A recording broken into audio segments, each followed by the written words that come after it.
Bismillahirrahmanirrahim. Assalamualaikum warahmatullahi wabarakatuh.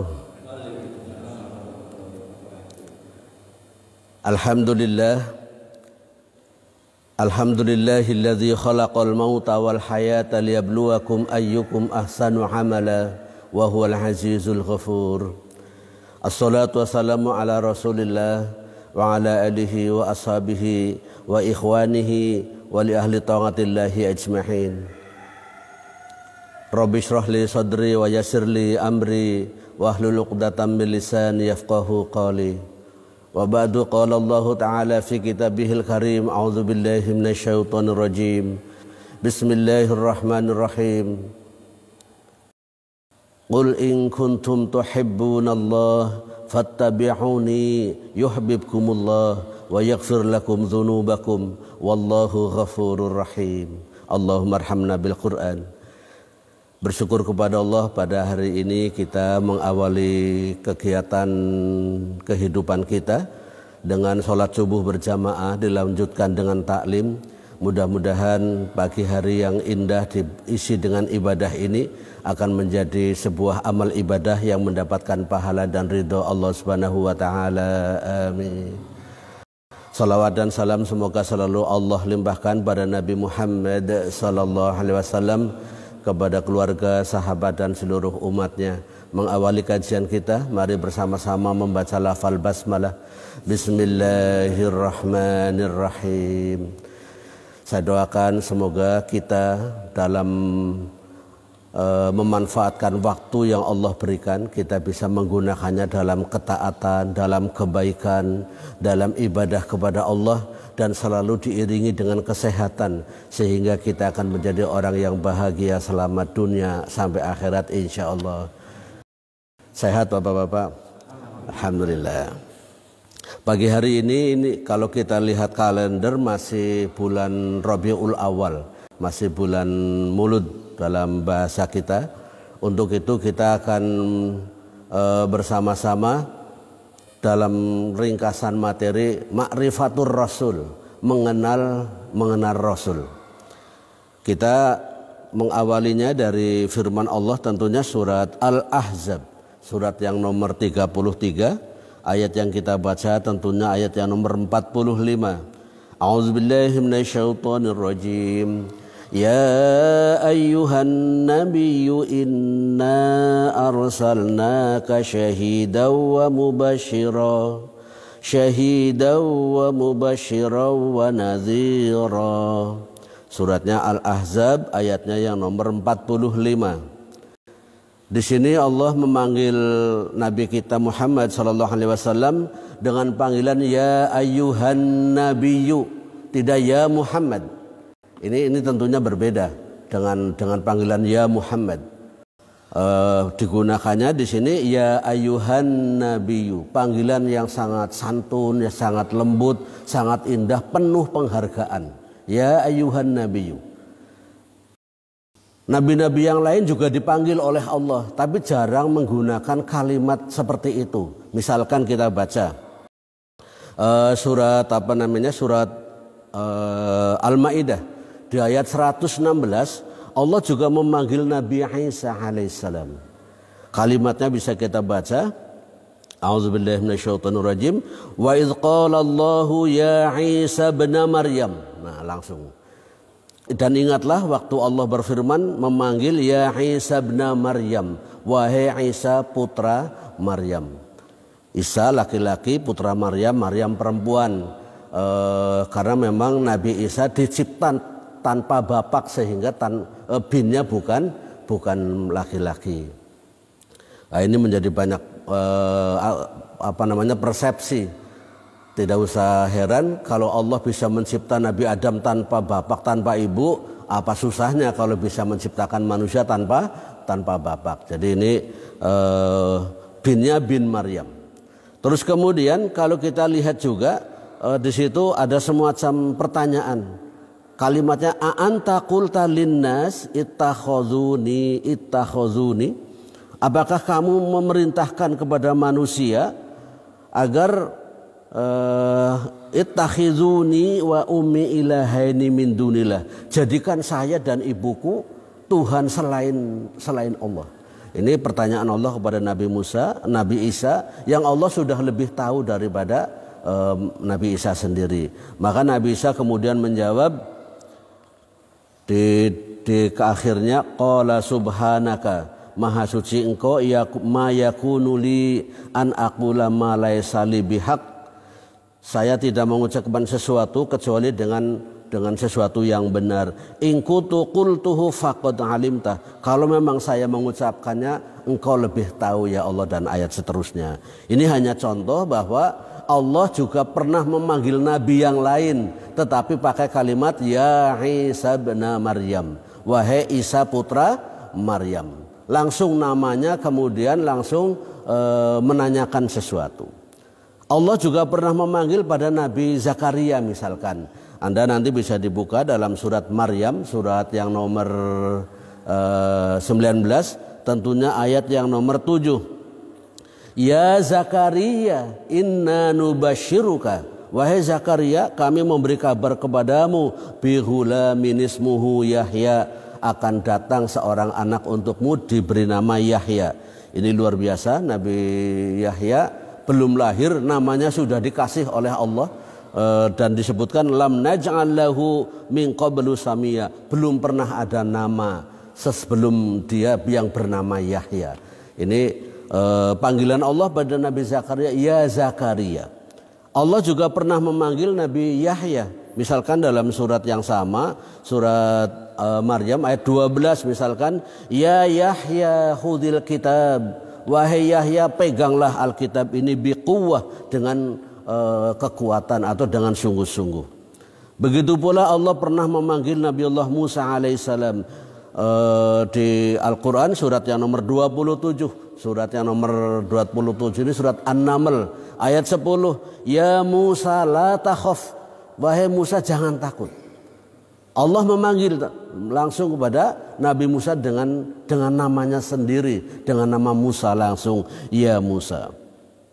Kita juga melihat panggilan yang lain di dalam Al-Quran, misalkan bisa kita baca surat yang lain 37 ayat 104. Di sana ayat Ibrahim langsung kepada Nabi Ibrahim, wa nadainahu ayya Ibrahim, dan kami memanggilnya wahai Ibrahim.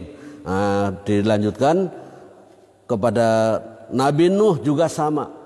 Wa qila ya Nuh bid bisalamin minna wa barakatin alaika wa ala umamin mimman ma'aka. Dipanggil nama-nama Nabi dalam Al-Quran, kalau kita teliti semuanya menggunakan kata-kata panggilan langsung kepada namanya langsung. Begitu pula pada Nabi Adam. Kita bisa baca surat 7 ayat 19. Misalkan di sana disebutkan, ya Adamuskun anta wa zaujukal jannata. Wahai Adam, bertinggallah kamu, menetaplah kamu dan istrimu di dalam surga. Tapi saat memanggil Nabi Muhammad SAW, Allah menyebutnya dengan panggilan yang berbeda. Ya ayyuhan nabiyyu, tidak ya Muhammad. Di ayat lain juga kita mendapatkan tidak ya Muhammad kum, tapi ya ayyuhal muzammil kum. Ya ayyuhal muzammil. Adapun pernah penyebutan nama Muhammad dalam Al-Quran sifatnya khobariyah, informasi. Wa ma Muhammadun illa, kemudian Muhammadur Rasulullah. Ini keistimewaan. Bagaimana cara memanggilnya saja Allah sudah berbeda kepada Nabi Muhammad SAW. Dan nanti kita bisa baca ayat berikutnya, yaitu surat Al-Ahzab ayat yang nomor 45 tadi. Yang kita baca tadi adalah penggalan ayatnya, nanti kita selesaikan. Ayya ayyuhan nabiyyu, wahai Nabi, inna arsalnaka, sesungguhnya kami mengutus kamu, syahidan, sebagai saksi. Saksi atas siapa? Umat ini, semua umat Muhammad, atas keimanan kita, keislaman kita, ibadah kita, ketaatan kita. Nanti di akhirat menjadi saksi. Tapi juga menjadi saksi para rasul sebelumnya, bahwa rasul-rasul sebelumnya telah menyampaikan amanat, telah menyampaikan tugas, baik Nabi Isa, Nabi Musa, Nabi Nuh dan nabi-nabi yang lain itu telah menyampaikan tugas dari Allah yang disampaikan kepada umatnya. Itu juga Rasulullah menjadi saksi. Pertama, kita diinformasikan oleh Allah dalam surat Al-Ahzab ayat 45 ini, ya yuhan nabiyyu, wahai nabi, sesungguhnya kami mengutus kamu syahidan, menjadi saksi, wa mubasysyiran, dan sebagai pembawa kabar gembira bahwa setiap orang yang beriman tempatnya adalah surga yang penuh dengan kenikmatan. Setiap orang yang taat diganjar dengan kebaikan, diganjar dengan kebahagiaan, diganjar dengan keindahan-keindahan baik di dunia maupun di akhirat nanti. Ini mubasysyiran. Maka kalau kita mengimani Allah, mengimani Al-Quran, mengimani Nabi SAW, monggo bersama-sama kita lebih fokus kepada ibadah yang benar, kemudian keimanan yang benar, ketaatan yang benar. Karena nanti ada ketaatan yang salah, ada keimanan yang tidak sempurna. Itu nanti kita bahas di lain waktu. Kali ini kita ada pemberitahuan dari Allah Subhanahu wa Ta'ala. Yang penting Allah begitu memuliakan Nabi kita, begitu santun dan penuh dengan sayangnya kepada Nabi kita, panggilannya saja berbeda, yaitu dengan menggunakan ya ayyuhan nabiyyu. Kita juga nanti akan melihat di ayat yang lain, innallaha wa malaikatahu yusholluna 'alan nabi, tidak ala Muhammad tetapi juga 'alan nabi. Sesungguhnya Allah dan malaikatnya berselawat kepada Nabi. Berselawat di sini kalau Allah memberi rahmat, kalau para malaikat mendoakan agar Nabi diampuni dan diberi kesejahteraan. Itu sebabnya kita disunahkan untuk membaca selawat atas Nabi. Kalau mendengar kata Muhammad, kita disunahkan membaca sallallahu alaihi wasallam. Karena perintahnya memang sallu alaihi wasallimu taslima. Yang kemudian kita kembali ke ayat kita. Ma'rifatur Rasul, mengenal utusan Allah, bahwa Muhammad SAW ini pertama diutus menjadi syahidan, menjadi saksi, wa mubasysyiran, pembawa kabar gembira. Tinggal kita mensikapi, ini ada manusia hebat, Allah saja menyayanginya, memberi kabar gembira pada makhluk di dunia ini, tidak hanya suku tertentu, ras tertentu, tapi semua bangsa manusia ini mendapatkan kabar gembira. Siapapun yang beriman kepada Allah, siapapun yang mentaati Allah akan mendapatkan keindahan hidup dan surga di alam akhirat nanti. Yang berikutnya adalah wanaziron, tapi dia juga sebagai pemberi peringatan. Kalau ada orang tidak taat pada Allah, tidak beriman kepada Allah, hidupnya mengikuti hawa nafsu, ini akan mendapatkan hukuman berat di alam akhirat nanti, yaitu dengan dibakar di alam neraka. Na'udzubillah min dzalik. Mungkin ada semacam pertanyaan, kenapa sih Allah menciptakan manusia ini ada yang beriman dan tidak? Lil adalah, untuk keadilan, bahwa makhluk bernama manusia ini yang taat, yang bekti kepada Allah, ikhlas dalam beribadah, berperilaku baik, mengimani Nabi dan para utusannya, mengimani Allah dan para utusannya. Ini akan menjadi sebuah ujian kalau ada orang yang tidak beriman. Ya kayak Pak Guru lah, kalau anak-anak sedang ujian, ternyata jawaban yang benar hanya satu, yang tiga salah. Yang banyak yang salah apa yang benar jawabannya yang ditulis Pak Guru nih? Tentunya yang salah. 5 tambah 5, yang 10 hanya 1, lainnya 9, 11, 12. Lalu angka-angka yang salah-salah itu untuk apa? Untuk menguji manusia. Makanya hidup di dunia ini, tadi saya baca ayat muqaddimahnya adalah liyabluwakum ayyukum ahsanu amala. Adanya hidup di dunia dan mati nanti, ini adalah sebagai ujian bagi manusia, siapa yang perbuatannya baik.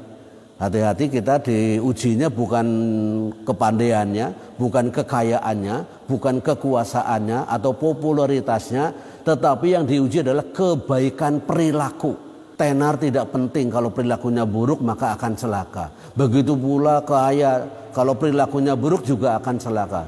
Maka yang penting adalah bagaimana kita bisa menjadi orang baik. Kalau setiap manusia bercita-cita jadi orang baik, maka dunia ini akan damai, aman dan tentram. Berikutnya saudaraku di ayat 46-nya wadahiyan ilallahi biiznihi wa sirajam munira. Dan Nabi Muhammad SAW diutus oleh Allah itu wadahiyan ilallah, menyeru kepada Allah, ila ibadatillahi wahdah, hanya menyembah Allah saja. Patokannya adalah ibadah kepada Allah saja yang benar. Adapun rizki ada yang kaya, ada yang miskin, ada yang mendapatkan kemudahan, ada yang biasa-biasa saja. Itu soal fasilitas dunia. Tapi misinya, intinya adalah wada'iyan ilallah, mengajak seluruh bangsa manusia ini hanya menyembah Allah. Bi'idnihi, tentunya dengan izin Allah, wasirajam muniran, dan sebagai cahaya yang menerangi. Manusia kalau dalam kegelapan, kalau ada cahaya, maka kita bisa membedakan jalan mana yang harus dipilih, warna apa yang harus dipilih, ataupun kehidupan yang mana yang harus dijalani. Ini pelitanya, cahayanya adalah Nabiullah Muhammad SAW. Maka menjadi sebuah kebutuhan atau keharusan setiap insan mengidolakan Nabiullah Muhammad SAW, karena Nabi kita ini adalah sebagai sirajam muniran, sebagai pembawa kabar gembira, tetapi juga sebagai pemberi peringatan, dan yang pentingnya adalah membawa cahaya.